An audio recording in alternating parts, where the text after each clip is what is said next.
Bueno, Dios les bendiga esta noche. Amén. Vamos a seguir con la secuencia que tenía para este mes yo.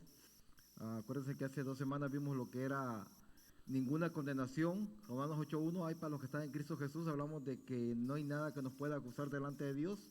La semana pasada hablamos de lo que es la ética del reino. Hoy, la secuencia de hoy, vamos a ver Primera de Corintios 13. Voy a estar usando todo el capítulo, pero antes de eso vamos a dar una pequeña introducción. Yo creo que el pastor ya oró para que Dios se manifieste a través de la palabra. Vamos a hablar del amor, el capítulo que se conoce como el capítulo del amor. Cuando Pablo, acordémonos, si Pablo conocía una iglesia, era la iglesia de Corintios. Pablo sabía las fuerzas que tenía la iglesia de Corintios, pero Pablo también conocía todas las debilidades de la iglesia de Corintios. En Corintios se movía déjeme decirle, la iglesia de Corintios tenía 9 dones que menciona Pablo. 9 dones. Ellos pensaban que los dones solamente los daba el Espíritu Santo. Pero Pablo en el capítulo 12 le dice, y ahora hay diversidad de dones, pero el Espíritu es el mismo. Hay diversidad de ministerios, pero el Señor es el mismo. Y hay diversidad de operaciones, pero Dios es quien hace las cosas en todos. Entonces lo que Pablo está diciendo, los dones no solamente son del Espíritu Santo, los dones son en conjunto, así como la salvación está incluido el Padre, el Hijo y el Espíritu Santo. ¿Por qué? Porque el Padre envió al Hijo, pero quien convence de pecado para que vengan al Hijo es el Espíritu Santo. Entonces Pablo está hablando en conjunto. Entonces Pablo lo que está tratando de decir de que la iglesia de Corintios era una iglesia que Dios lo usaba grandemente, pero habían divisiones. En otras palabras, la palabra clave que se menciona en la iglesia de Corintios era una iglesia que no tenía amor. Y nosotros nos vamos en aquel tiempo cuando dice que muchos se van a acercar a Cristo y le van a decir: Señor, en tu nombre, mira, sanamos a tanta gente, predicamos, echamos fuera demonios, hablamos lenguas. O sea, no nos perdimos ningún culto de la iglesia. Pero ¿saben qué les va a decir Cristo? Yo no los conozco. ¿Por qué? Porque en ellos no había amor. Entonces Spurgeon dijo: todo lo que puedas hacer tú dentro de la iglesia, pero si no tienes la energía que mueve los dones, que es el amor, o sea, completamente estás vacío. Entonces cuando Pablo hablaba de la iglesia de Corintios, dice que aún en la Santa Cena, que era lo más solemne que tenía la iglesia primitiva, dice que aquellos que les caían mal los hermanos, ciertos hermanos, llegaban temprano para comer su Santa Cena. Acuérdense que era una cena que se comía. Llegaban temprano para comer la Santa Cena, dice Pablo, para que más adelante no poder ver a los otros hermanos. Los que tenían dinero, como se creían que eran superiores a los demás, llegaban temprano, comían sus buenos banquetes y se iban para su casa. Para cuando aquello llegaba ya no había absolutamente nada. Entonces quiere decir que era una iglesia que estaba dividida. Entonces Pablo en Primera de Corintios 13, Pablo habla, dice: si yo hablase lenguas humanas y angelicales y no tengo amor, vengo a ser como metal que resuena o címbalo que retiñe. Acuérdense, cuando hablamos de amor, hay 3 tipos de amor en la Biblia: el amor ágape, el amor eros y el amor filial. Pero Pablo aquí se está refiriendo al amor máximo, que es el amor ¿de qué? De Dios. El apóstol Juan, cuando habla con las demás personas, les dice: el que no ama no ha conocido a Dios, porque Dios es amor. Entonces quiere decir que cuando el Espíritu Santo viene a nuestra vida, nos da la capacidad de amar a todas las personas. No importa lo que la persona nos haya hecho. A pesar de lo que la persona me hizo, el Espíritu Santo me da la capacidad de amar a esa persona. Entonces cuando hablamos ágape en el original, quiere decir un amor que incondicional. El amor de Dios es incondicional. El amor de Dios, aunque nosotros fallemos, aunque nosotros nos alejemos, aunque nosotros hagamos lo que hagamos, el amor de Dios permanece con nosotros. O sea, Dios nunca se cansa de buscarlos a nosotros. O sea, que es un amor que no escatima absolutamente nada. Entonces cuando hablamos del amor ágape, estamos hablando de un amor emocional, pero también estamos hablando de un amor de voluntad. ¿Por qué un amor de voluntad? Porque amar es una decisión. O sea, Dios decidió nosotros amarnos a pesar de lo que nosotros somos. Somos pecadores y Él decidió amarnos. O sea, no importa la situación que nosotros estemos pasando. Entonces cuando amor dice, mire lo que dice acá: el amor basado en la obra del Espíritu Santo, dijo Spurgeon, me permite amar a todos por igual. Quiere decir que una persona llena del Espíritu Santo ve a todas las personas como iguales a él. El apóstol Pablo fue mucho más allá y dijo, no como iguales a mí, los tengo que ver como superiores a mí. Entonces quiere decir que el verdadero amor ve a la persona superior a mí. No importa que la persona no tenga el conocimiento que cierta persona pueda tener, pero lo veo yo como alguien que está arriba de mí porque esa persona tiene la imagen de Dios. Y si esa persona aceptó a Cristo, no solamente tiene la imagen de Dios, sino que tiene el amor de Dios también en su vida. Y por lo tanto, es hijo de Dios. Y para un padre no hay hijos mayores ni hijos menores. Para un padre todos los hijos son iguales. Entonces para Dios es igual. Entonces dice, entonces vámonos al versículo 2. Entonces cuando hablamos, dice, si yo hablase lenguas humanas y angelicales, Pablo está hablando que Pablo sabía lo que era las lenguas humanas, las lenguas que el Espíritu Santo da, lenguas humanas. Acuérdense que en el día de Pentecostés, los discípulos hablaron lenguas humanas. Cada quien les hacía hablar en su propia lengua. Pero Pablo también era una persona que cuando los corintios se jactaban de hablar lenguas, Pablo le decía, yo hablo más lenguas que todos, pero Pablo no se jactaba. Entonces Pablo hablaba lenguas angelicales. Pablo sabía que el lenguaje angelical era un lenguaje que tenía palabrería. En otras palabras, era un lenguaje que tenía elocuencia. O sea, el lenguaje angelical tiene elocuencia. ¿Por qué? ¿Sabían ustedes que Jesucristo tenía elocuencia? No poder de convencimiento. Cuando hablamos de elocuencia, estamos hablando que Cristo era lleno del Espíritu Santo. Y lo que Cristo predicaba, Cristo lo vivía. Lamentablemente en los Corintios había gente que eran elocuentes para hablar. O sea, tenían una elocuencia tremenda. Pero sabían que la elocuencia no lo ocupaban para convencer a la gente de pecado, sino lo ocupaban para engañar a la gente. Ahora la pregunta del día de hoy, ¿será que hay predicadores que son elocuentes para predicar? ¿Tienen una elocuencia tremenda? Ahora la pregunta que nos podemos hacer nosotros es, ¿usan la elocuencia para el reino o usan la elocuencia para su propio beneficio? Acuérdense que estamos viendo los tiempos finales, donde la verdad la gente, dijo Jesucristo, por haberse multiplicado la maldad, el amor de muchos que se enfriará. Entonces quiere decir que muchas personas en el tiempo de hoy, en el tiempo de Pablo y en todo el tiempo de la historia de la iglesia, lo que han hecho, han buscado su propio beneficio. Los dones que Dios les ha dado, no los han ocupado para beneficio de la iglesia, los han ocupado para beneficio de ellos mismos. Entonces dice más adelante, entonces quiere decir, el idioma, dijo Spurgeon una vez, dijo, el idioma sin amor es un ritmo sin melodía. Dijo, la elocuencia más grandiosa sin amor no significa nada. ¿Sabían que los fariseos y los saduceos eran tremendos oradores? Jesucristo les decía a sus discípulos, hagan lo que ellos dicen, pero no hagan lo que ellos hacen. O sea, los fariseos y los saduceos tenían elocuencia. ¿Por qué creen que Pablo, cuando Pablo predicaba, Pablo era un elocuente?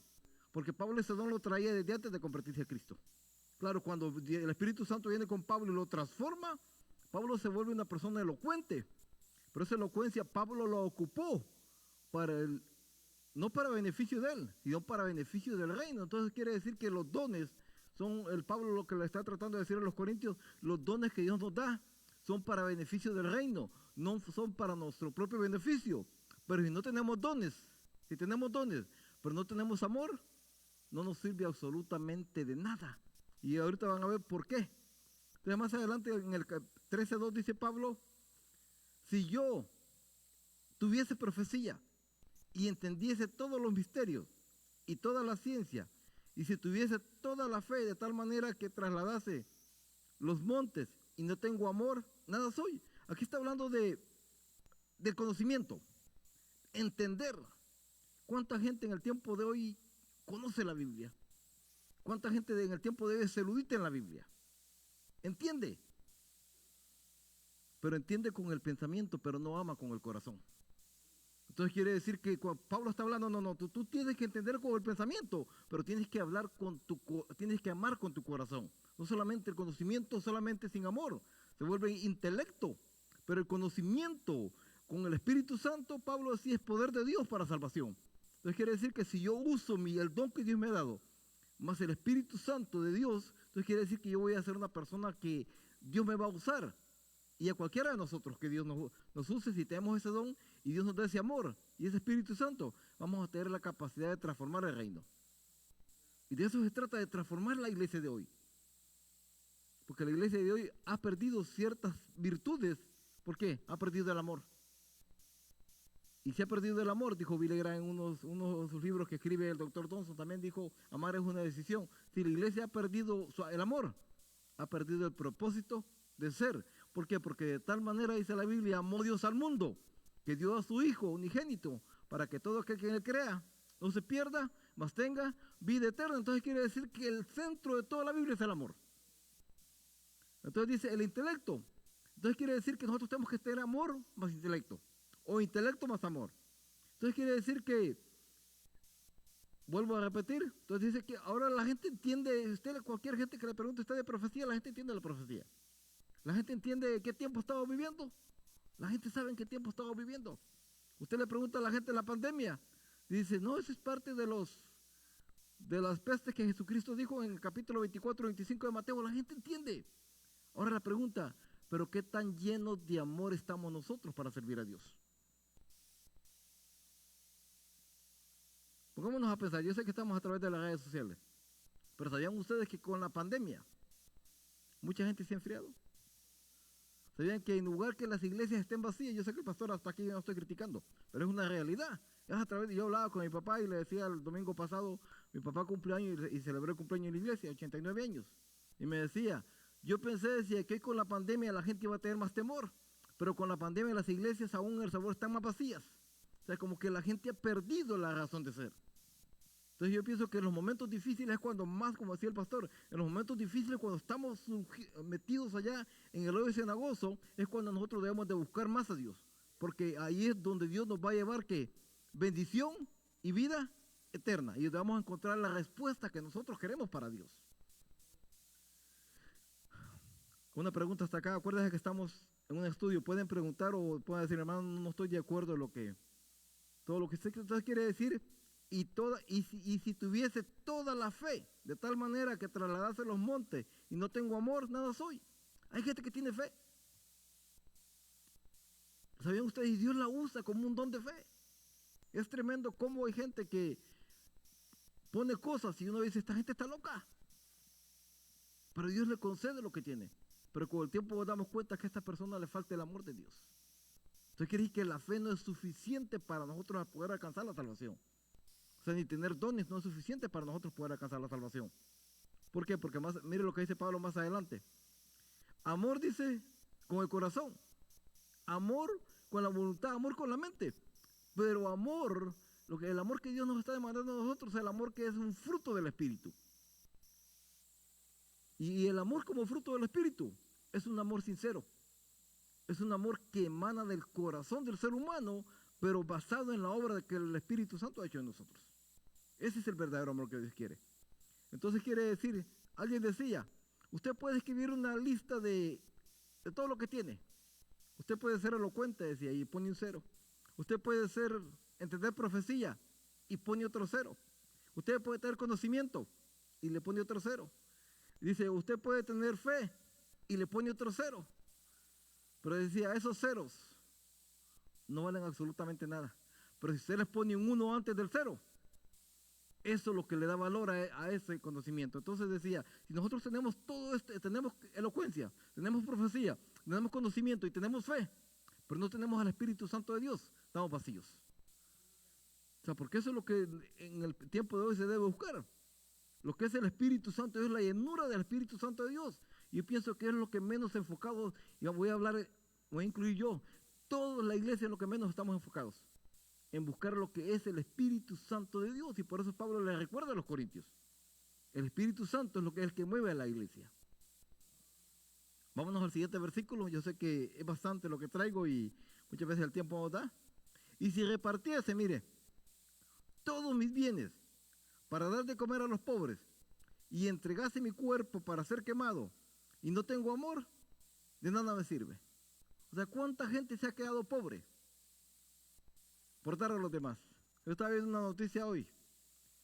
La ex esposa de Amazon en junio donó $4,000 millones para obras benéficas. Hoy donó $4,000 millones para obras benéficas. Ahora la pregunta para nosotros sería, ¿será que eso le alcanza para entrar al cielo? No. Dice que puede dar todo lo que tiene y quedarse pobre. Pero si no acepta a Cristo como Señor y Salvador de su vida, o sea, no va a llegar a ningún lado. Entonces quiere decir que hay gente que da y da y da porque trata de comprar la salvación. Pero lamentablemente si la salvación se comprara, solamente los ricos se salvarán. Y nosotros no pudiéramos hacer eso. Pero la obra que Dios hizo en nosotros es que Dios lo que quiere es que nosotros demos del amor que Dios nos ha dado. Eso es lo que Dios quiere, que nosotros demos del amor que Dios nos ha dado. Dice, dad de gracia lo que de gracia hemos recibido. Eso es lo que trata toda la epístola 13 del capítulo 1 de Corintios. Entonces vamos, dice, amor es el elemento que se necesita añadir tanto a los dones como al fruto. Entonces, si no tenemos, vean ustedes que el fruto, ¿cuál es el primer fruto del Espíritu? El fruto es uno solo, pero ¿cuál es el que menciona Pablo? Cuando menciona el fruto del Espíritu.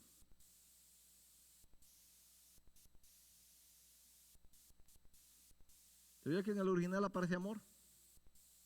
Porque el amor está todo, sobre todo. El amor es el que mueve todo. Si nosotros no tenemos amor, absolutamente no vamos a llegar a ningún lado. El siguiente versículo dice, el amor es sufrido. El amor es benigno. Efesios 4:32, alguien léame Efesios 4:32, ¿qué dice?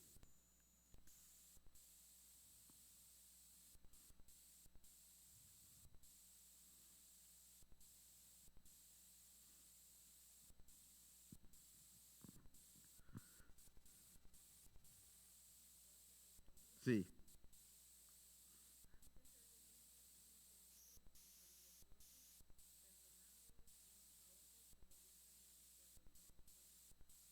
Es lo mismo referencia que está dando Pablo. Dice que el amor que es sufrido. ¿Por qué sufrido? ¿Sabían que cuando Cristo vino al mundo, ustedes que Cristo no sabía lo que le esperaba? Cristo sabía que tenía que sufrir. Y no sufrir por lo que él había hecho. Sufrir por los pecados de alguien más. Y ahí está lo tremendo. Porque dijo Jesucristo, no existe mayor amor el que pone la vida por quien, por un amigo. Pero Jesucristo no la puso por los amigos. Los puso por los enemigos, por aquellos que eran ajenos de la justicia. Aquellos que el día domingo le gritaban Hosana, pero el día viernes le gritaban a Pilato, crucifícale. Por eso Cristo murió. Entonces quiere decir que Jesucristo sufrió.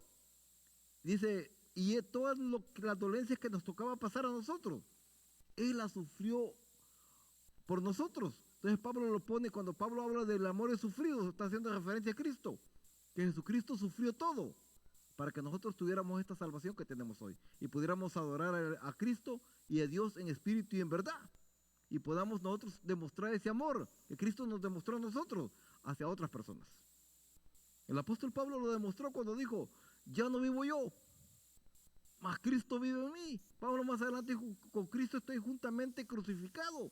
Pablo sabía amar a las personas. Pablo no discriminaba a nadie. Pablo veía a todas las personas por igual y las amaba y las aceptaba tal como eran. Entonces quiere decir que nosotros como iglesia debemos hacer lo mismo. Entonces dice, el amor que es sufrido, es benigno. ¿Qué significa benigno? ¿Qué significa la palabra benevolente?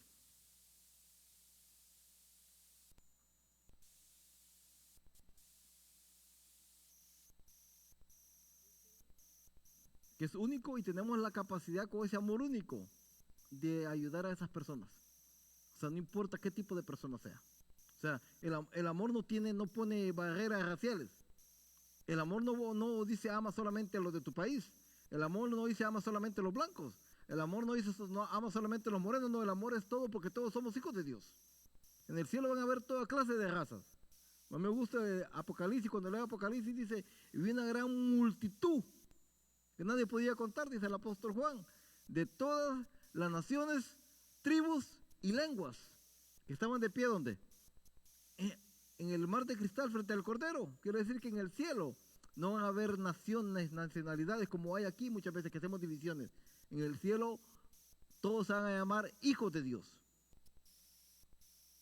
¿Y sabían ustedes que la fuente que va a mantener el cielo unido va a ser el amor? Y ahorita que terminando el capítulo vamos a ver por qué. Entonces quiere decir, el amor no tiene envidia. ¿Sabían ustedes que cuando hablamos de envidia, es el lado negativo del amor? ¿Y sabían ustedes que la envidia es algo tremendo en la vida de los seres humanos? ¿Cuánta gente no se ha matado por envidia? ¿Y sabían ustedes que el envidioso no quiere lo que usted tiene? El envidioso quiere que usted no tenga absolutamente nada. ¿Y sabían ustedes que la envidia llevó al primer asesino en la historia que se llama Caín, mató a su hermano Abel? Tal vez ustedes nunca han sabido, pero en nuestros países hay gente que se ha matado por herencias, por envidia. Se mata a la gente por envidia. Entonces quiere decir que cuando nosotros amamos, no tenemos que envidiar lo que otro tiene. Tenemos que estar contentos con lo que Dios nos ha dado. ¿Sí? El salmista decía, no me des riqueza, no me des pobreza. Simplemente dame lo que necesito para vivir cada día. Y el salmista era feliz con eso. Yo creo que nosotros debemos estar contentos con lo que Dios tiene. Yo a mis hijos les digo, a veces nosotros se quejan de la comida, les digo, ¿sabías tú que hay gente que no tiene que comer? Y nosotros por lo menos tenemos un lugar donde estar. También no tenemos la mejor casa, también no tenemos los mejores carros, también no tenemos lo mejor, pero tenemos un lugar donde estar. Y es lo que Dios nos ha dado. Pero hay gente que está peor que nosotros. Entonces quiere decir, el amor no tiene envidia. O sea, entonces quiere decir que envidia también muchas veces en los ministerios hay envidia.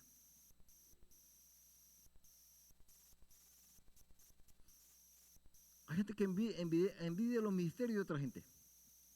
Muchas veces en la iglesia hay gente que se está peleando por puestos en la iglesia.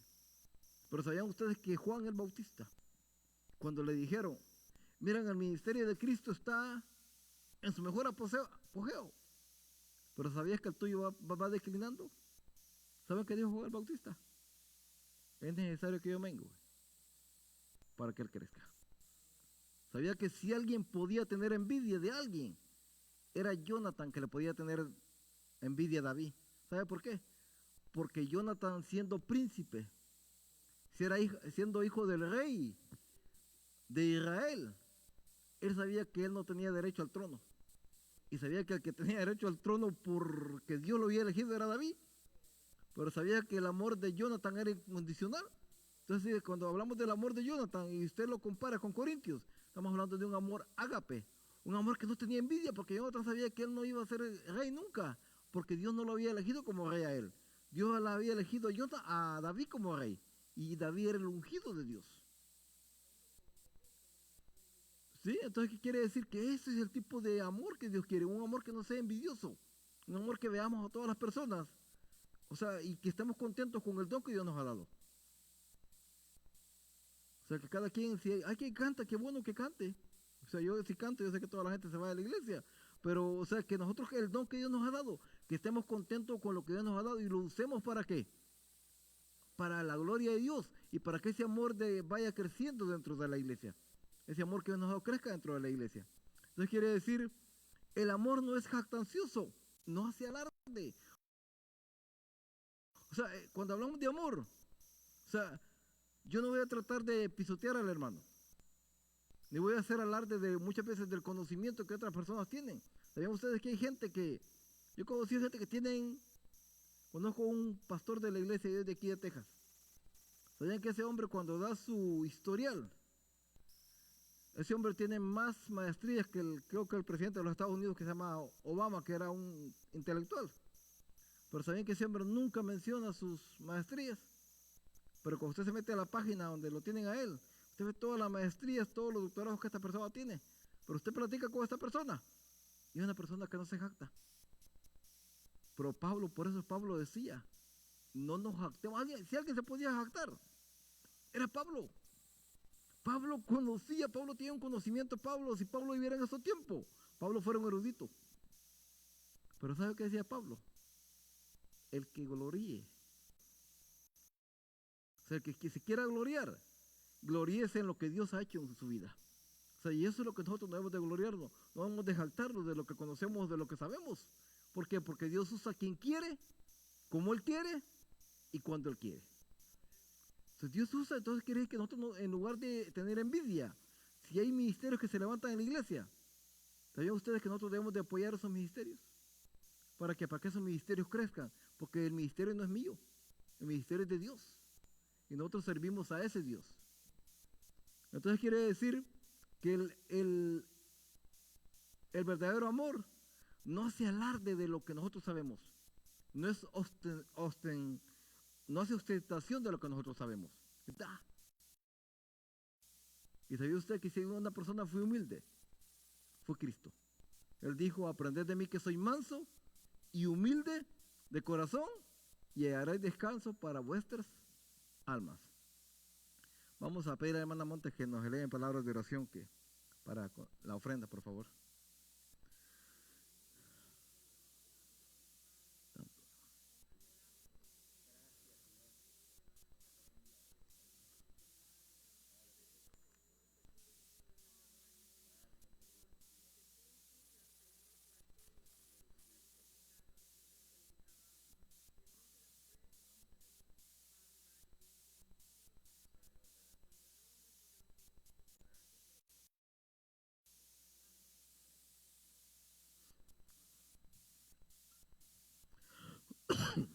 Esto quiere decir que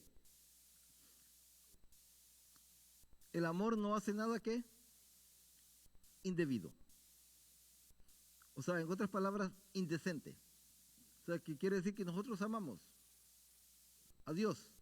No vamos a hacer nada que dañe el amor de Dios. Usted va a decir: el amor de Dios no se puede dañar. Tiene razón. Pero ¿sabían ustedes que con lo que la persona hace, muchas veces con lo que la persona hace, el líder o lo hace, ¿sabían ustedes que no solamente daña a la congregación? ¿Sabía que está dañando el cristianismo a nivel mundial? Porque cuando hacemos algo indebido dentro de la iglesia, ¿sabían ustedes que la gente dice todos son iguales? Aunque la Biblia dice que no todos somos iguales, porque Dios, hay un remanente fiel, y a través de la historia Dios ha tenido un remanente fiel. Y ese remanente fiel, a pesar que los tiempos sean difíciles, Dios todavía viene por ese remanente fiel. Pero ¿sabían ustedes que muchas organizaciones dañan? Yo estaba leyendo la historia de hace años, leía la historia de la luz del mundo. Y leía la historia de la luz del mundo en México, como la luz del mundo escuelas, porque ellos no creen en el conocimiento. Como los líderes de esas organizaciones tienen a la gente en ignorancia. ¿Por qué? Para poder dominar a la gente. O sea, usan el poder para dominar a la gente. Entonces quiere decir que hacen cosas indebidas. ¿Por qué? Y en nombre del amor. O sea, en otras palabras, manipulan. Dios no manipula. ¿Saben ustedes? Cuando nosotros venimos a la Biblia es clara. Dios no nos manipula ni a que le sirvamos a Él. Él nos hace la invitación. Si nosotros queremos, qué bueno. Y si no queremos, nosotros perdemos. Pero Él siempre dijo: el que quiera, ven. El que tenga sed. Él siempre hizo la invitación: venid a mí los que están trabajados y cansados. O sea, Jesucristo nunca usó el poder para manipular a las masas. Eso quiere decir que tampoco nosotros, como hijos de Dios, Dios siempre tiene una puerta abierta y los brazos abiertos, esperando a toda aquella persona que ande cansada del mundo, aquella persona que ya tocó fondo. La única solución es Cristo Jesús. Pero Dios no lo obliga a venir. Dios está con los brazos abiertos, extendiendo la invitación. De Él depende agarrar o desechar la salvación. Entonces quiere decir, dice, religión sin amor, donde todo es posible para lograr objetivos. ¿Qué quiere decir religión sin amor? Cuando muchas veces solamente se habla de hacer, pero no hay amor. Entonces quiere decir que lo que quiere la gente nomás lograr sus objetivos para su bien propio. Pero realmente cuando Cristo vino, Cristo murió por todos. Por aquellos que estaban cerca y por los que estaban lejos. Entonces quiere decir que el amor no busca lo suyo, dice. Ahora la pregunta es, y esa pregunta yo pienso que la debemos de hacer todos nosotros que estamos aquí esta noche: ¿por qué nosotros servimos a Dios?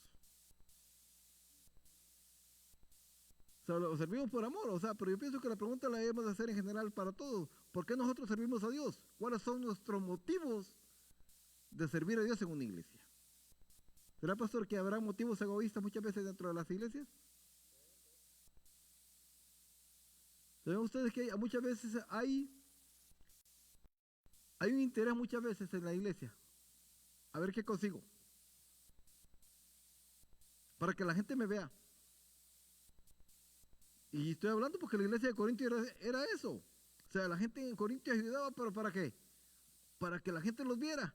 Y cuando la gente los viera, decía, mira, yo soy más espiritual que aquel, porque aquel, mira, no dio absolutamente nada, pero yo soy una ofrenda.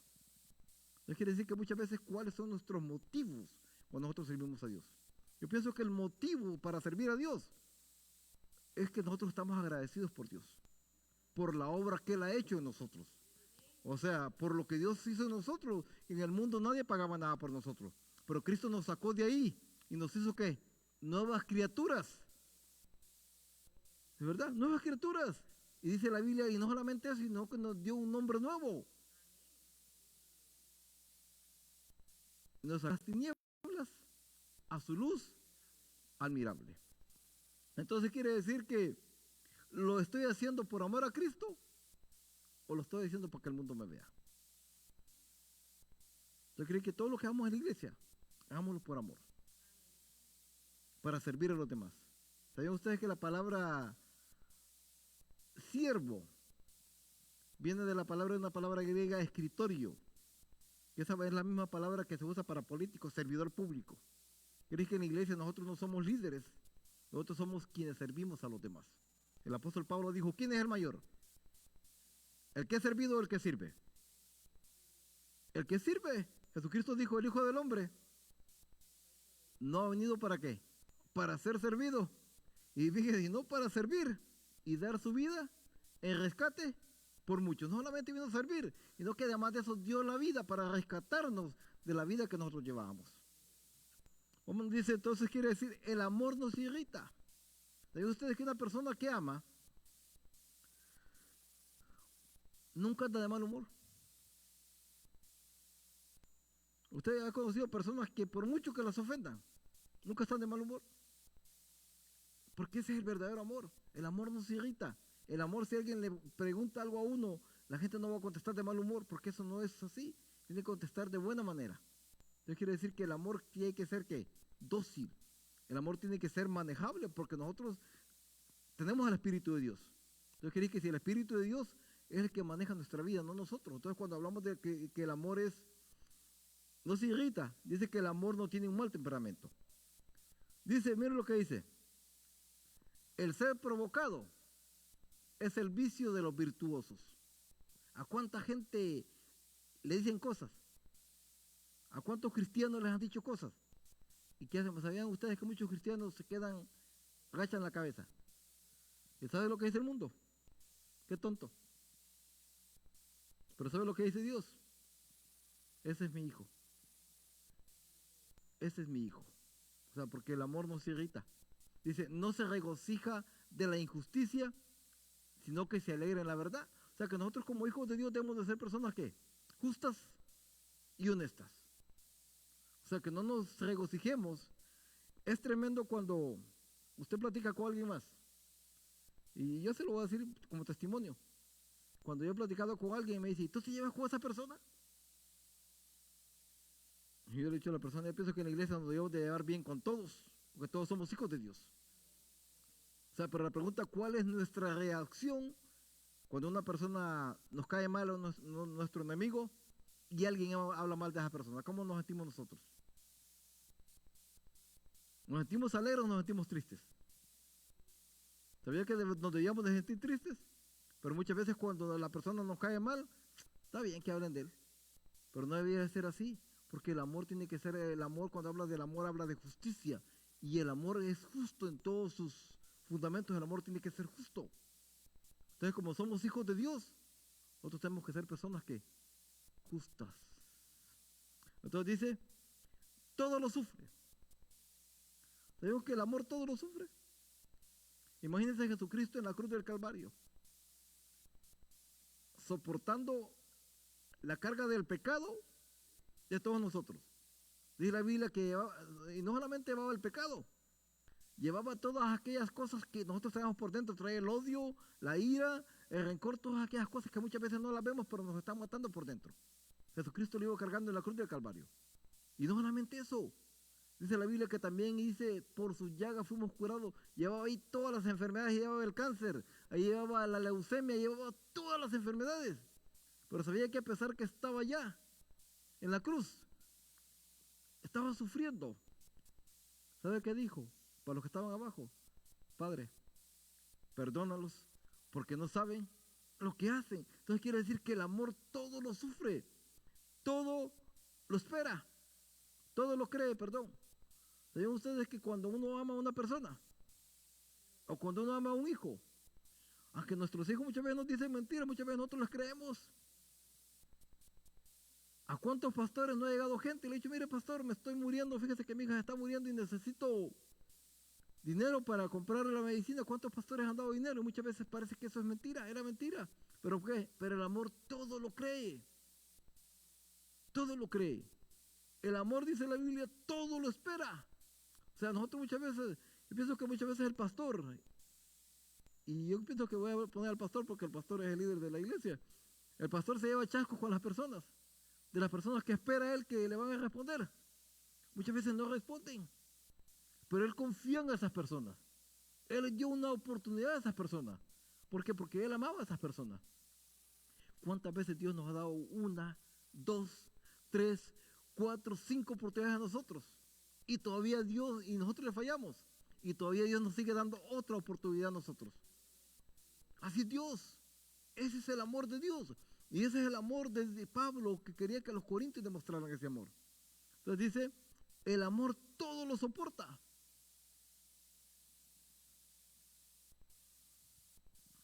He conocido padres que han quedado pobres por los hijos en la calle, porque los hijos se han acabado, porque los hijos son delincuentes. Y esas personas han invertido dinero, dinero, dinero y dinero en los hijos. ¿Por qué? Porque aman a sus hijos. Pero ese es el verdadero amor. Ese es el amor, dice, alguien dijo, el verdadero amor, ágape.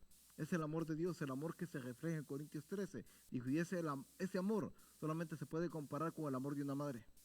Una madre está dispuesta a dar su vida por su hijo, aunque su hijo sea un mal hijo. Entonces dice, cuando dice todo lo sufre, Pablo estaba diciendo en aquel tiempo la gente usaba unas carpas grandísimas para cobijarse, ¿no? Para protegerse del sol. Y cuando Pablo habla, dice todo lo sufre, o para protegerse de la lluvia. Dice que la persona que de verdad amaba y veía gente que se venía en el sol y era un sol candente, dice que lo dejaba pasar a la carpa y no importa que él estuviera fuera en el sol. O si había lluvia, lo dejaba pasar a su casa, no importa que se estuviera mojando. Y si era tiempo de frío, decían, entren a mi carpa, y él se quedaba afuera aguantando frío. Ese es el verdadero amor, dice, todo lo sufre. Esa es la analogía que Pablo usaba. O sea, aquella persona que estaba dispuesta a sacrificarse él por muchas personas, que aún muchas personas que ni conocía a él. Por eso el apóstol Pablo dice, todo lo sufre, todo lo crea. O cuando dice todo lo cree, es exactamente crédulo, el amor todo lo cree. El amor no mira a la gente con sospechas. ¿Saben ustedes que el amor no mira a la gente con sospechas? Ni malicia. ¿Sabían ustedes que Dios, cuando Dios nos da ministerios a nosotros, Dios sabe que muchas veces le vamos a fallar, pero aún así confía en nosotros, siendo personas que no somos perfectas? Pero ¿sabían ustedes que cuando nosotros nos metemos con el amor de Dios, Dios nos va perfeccionando cada día hasta llegar a la estatura del varón perfecto? Y eso es lo que Dios quiere de nosotros. Entonces dice, el amor todo lo espera. Alguien dijo, ese es el optimismo del amor. ¿Sabían ustedes que el mejor ejemplo, que aquí busqué una analogía referente a este versículo, y donde dice que el amor todo lo espera? Se va al libro de Oseas. Oseas es el modelo del amor de Dios. O sea, a pesar que la esposa le falló a Oseas y le falló una cantidad de veces, Oseas la perdonó. Y Dios le hizo demostrar a Oseas, así como ustedes me fallan 10, 15, 20 veces, así como tu esposa te falló, así como Israel te falló, así como tus hijos te fallaron, así ustedes me fallan a mí, pero a pesar de todo, yo todavía los sigo amando a ustedes. Dice, el amor todo lo soporta. fuerte y firme en medio de las pruebas. El amor todo lo soporta. ¿Sabían ustedes cuando la gente y cuando habla Pablo, el amor todo lo soporta? Pablo estaba hablando de las persecuciones que habían en aquel tiempo. O sea que las persecuciones no era cualquier cosa. Ser azotado, ser tirado en el circo romano para hacer diversión de la gente, ser tirado a los leones para ser comido. Pero el apóstol Pablo dice, todo lo soporta. O sea que el amor, el verdadero amor de Dios, está firme aún en medio de las pruebas. Y es un amor que nadie lo mueve. ¿Por qué? Porque estamos parados sobre la roca que es Cristo Jesús. Entonces, en otras palabras, lo que Pablo trata de decir, el amor no es teoría. El amor no es palabras. El amor es práctica. Acción que nace de la mente, pero que llega al corazón de la persona. Dice, el amor nunca dejará de ser. Mira lo que dice, qué tremendo. El amor nunca dejará de ser. En otras palabras, que el amor va a trascender el tiempo y el espacio. ¿Por qué?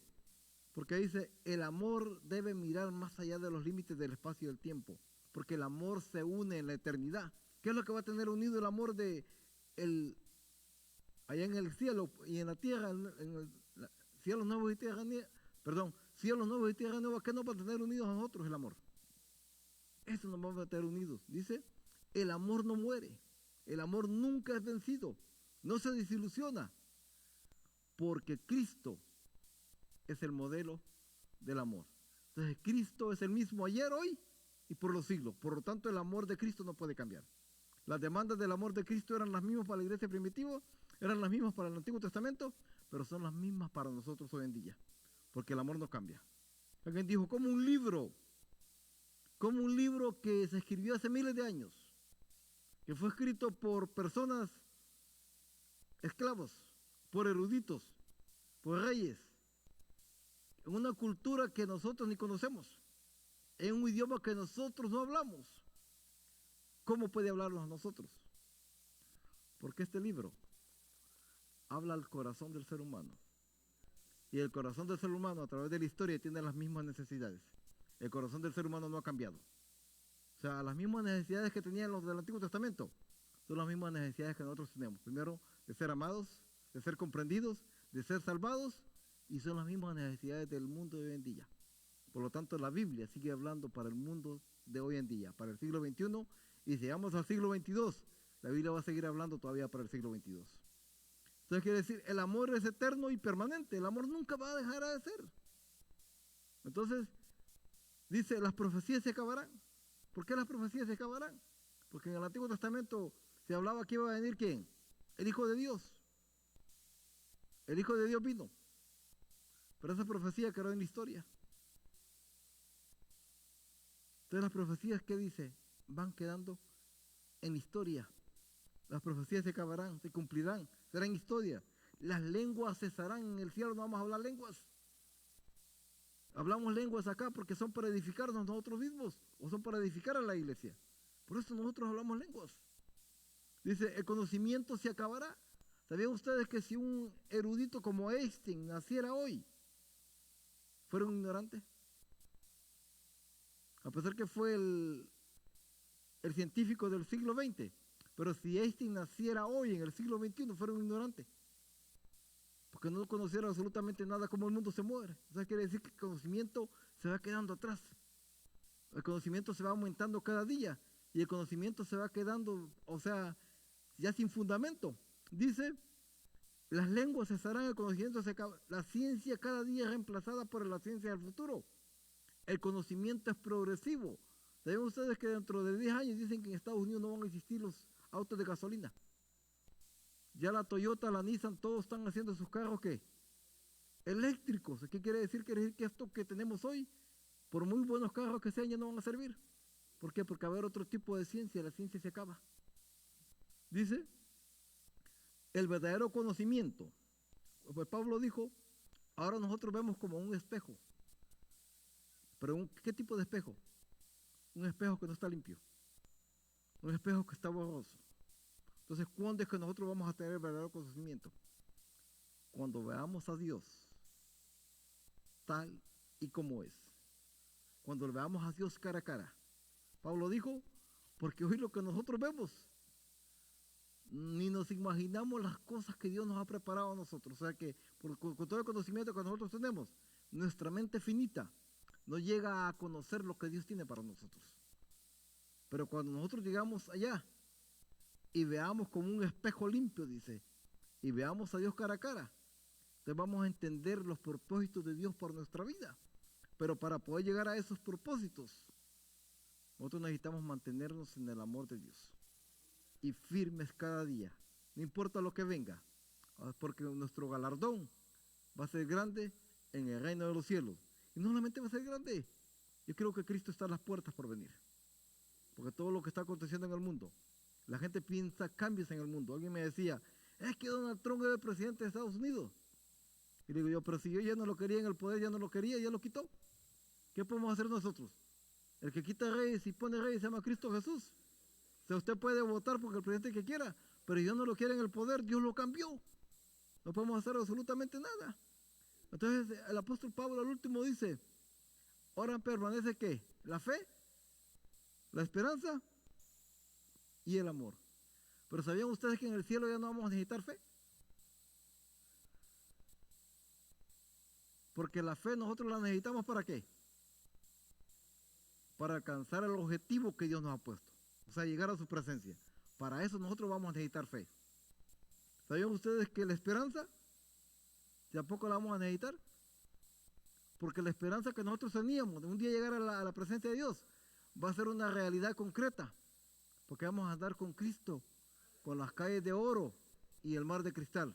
¿Entonces crees que ya ni la fe, ni la esperanza la vamos a necesitar? Pero ¿sabían ustedes que en el cielo sí vamos a necesitar amor?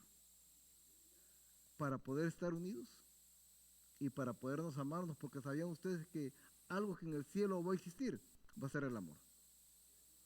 Y una persona que no ama acá tampoco puede entrar en el cielo. O sea, porque Dios es amor.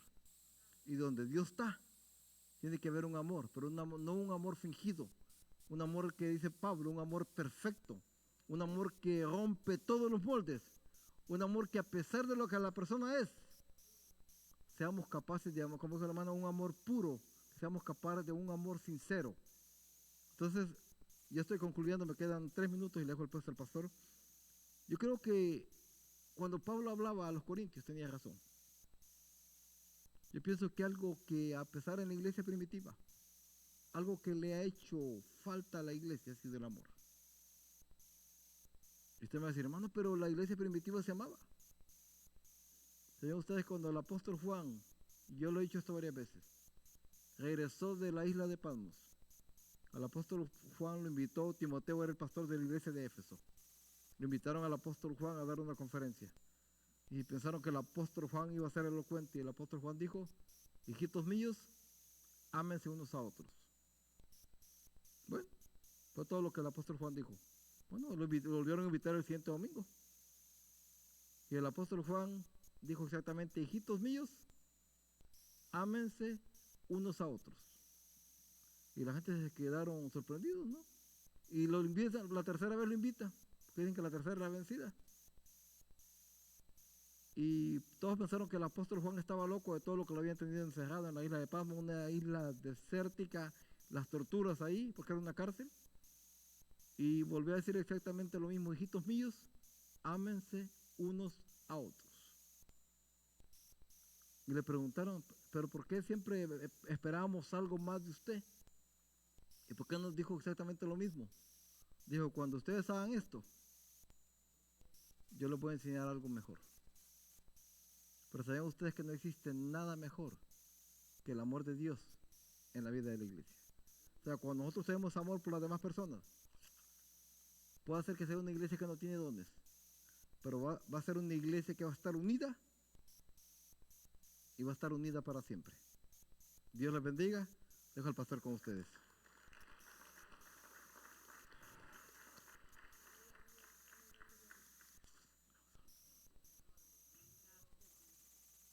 Gloria a Dios. Gracias, hermano Murillo, por la palabra. Vamos a ponerlos de pie, hermanos, y darle gracias al Señor por todo lo que Dios es con nosotros. No sé si habrá alguna necesidad de los que están aquí o algún familiar.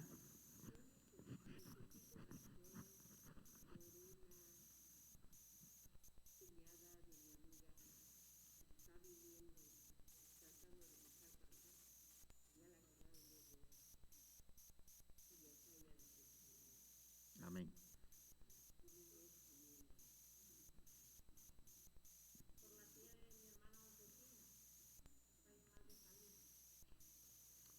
Amén. Vamos a orar.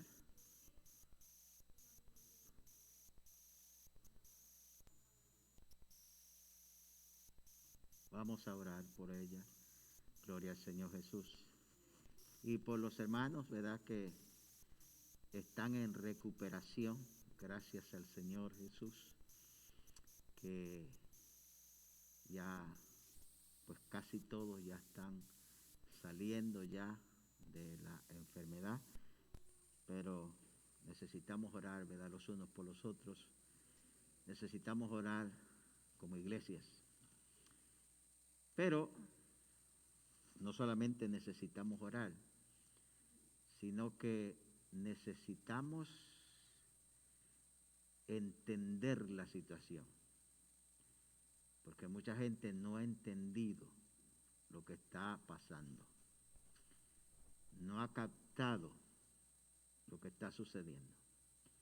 Lo que está sucediendo no es una cosa cualquiera que se había dado en cientos, no sé de cuántos años. Por eso es que usted y yo necesitamos usar el sentido común que Dios nos ha dado para nosotros ser precavidos. Dios nos avisa a nosotros las cosas, ¿verdad?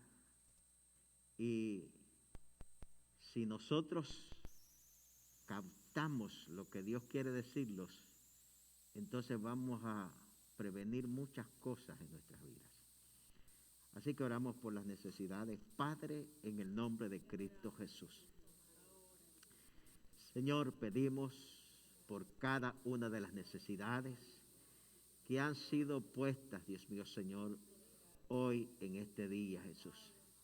Oramos por esta persona, Dios, que viene en camino, que ha tratado por 2 ocasiones ya, Dios, y no ha podido cruzar, Dios mío. Oramos por ella, Dios. En el nombre poderoso de Cristo Jesús. Señor, glorifíquese en su vida, Dios. Señor, pedimos también por la petición de la hermana Ismenia, Dios. Señor, oramos, Dios, para que usted se glorifique de una manera poderosa, Dios. Señor, haga una obra maravillosa, Dios. Señor, en la vida, Dios mío, Señor Jesús, de esta persona. En el nombre de Cristo Jesús. Oramos por la petición de la hermana Montenegro también, Dios. Señor, pedimos que se glorifique, Dios, de una manera poderosa, Dios mío. Oramos, Dios, para que usted haga algo especial, Dios. Oramos por las naciones, Dios. Por cada una de las naciones, Dios. Señor, pedimos que se glorifique de una manera especial, de una manera poderosa, Dios, en el nombre de Cristo Jesús. Oramos por mis hermanos, Señor, que ya están, Dios mío, en recuperación, Dios. Oramos para que se glorifique de una manera especial, Dios mío, en el nombre poderoso de nuestro Señor y Salvador Jesucristo. Señor, gracias por la palabra que nuestro hermano Murillo ha traído hoy esta noche. Nos hemos gozado, Dios mío, Señor Jesús. Y permita que permanezca el amor en cada uno de nosotros, Dios. Señor, glorifíquese, Dios, en nuestra vida. Señor, que la iglesia vuelva al primer amor, Dios mío. Que la iglesia vuelva, Dios mío, Señor, a lo que éramos antes, Dios mío. Que la iglesia vuelva, Dios mío, a buscar su rostro, su presencia, Dios. Que la iglesia, Dios mío, Señor, vuelva a amarse los unos con los otros, Dios. Que la iglesia vuelva a sentir, Dios mío, el dolor de otros, Dios. Que la iglesia, Dios mío, pueda orar, Dios mío, los unos por los otros. Señor, en el nombre de Jesús le damos gracias. Gracias. Estamos agradecidos, Señor, por la oportunidad que nos ha concedido de estar aquí esta noche. Los despedimos en el nombre del Padre, del Hijo y del Espíritu Santo. Y la iglesia dice amén y amén. Los miramos el viernes. Creo que tengo aquí